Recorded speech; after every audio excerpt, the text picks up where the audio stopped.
هرێما باکوور و ڕۆژهەڵاتی سووریایê bi çandinî û sewaldariya xwe nav dare. Lêberiya çend rojan, gotegotên ku behsa belavbûna nexweşiyeke kujer ya di nava sewalên herêmê de dikin belav bûn. Bi armanca naskirina rastiya vê bûyerê, kamîreya Rojava TV berê xwe da taxa Cumeyê ya Rojhilatî bajarê Qamişlo ku nêzî 400 xanên pez û çêlekan lê heye. Karmend û xwediyê xanan ev gotegot derewandin û diyarkirin ku tu rastiya vê bûyerê tune ye û sewalên wan di rewşeke pir baş de ne. عندي هون خان اشتري وابيع ما في جانا من 20 يوم مرض. خانك من يا سوالان لفر هيا و از لفر سوالان دكرم و دفروشم. هن اخافتن درد كيفن كنا خوشيك كوجر دناوا سوالين هرمي دا بلاف بويا.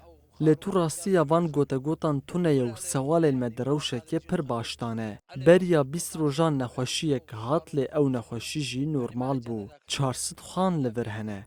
تشتكي نورماله كو دناوا وان دا جارك سوالك تلف ببا. او گوتا گوتين كو درد كيفن جي تو راستيا وان تونيا.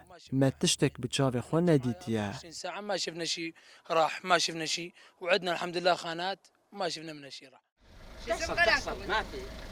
هروها یک ji xwediyên xaneke çêlekan jî te kes kir ku beriya demekê ji ber germa zêde nexweşiyeke sivik derket bû lê ew nexweşî jî normal bû û bi silamet derbas bû.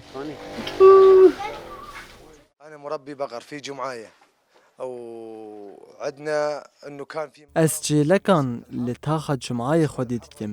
بریا دمکیش بر زیده بونا پلیا گرماهی و گرما زیده نخوشیه که سوک دناوا چیلکان دا درکت بو. لی او نخوشی جوان را نورمال بو. او نخوشیه که هاتی جی در باس بو تو زرار لچیلکین من نکر.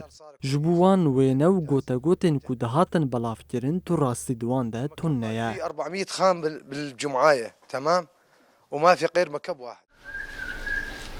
Beriya çend rojan hin aliyên ragihandinê îddia dikirin ku nexweşiyeke kujer di nava sewalên herêmê de belav bûye. Lê li gorî ku Rojava TV li karmend û xwediyê sewalan guhdar kir, tu rastiya van gotegotan tune ye.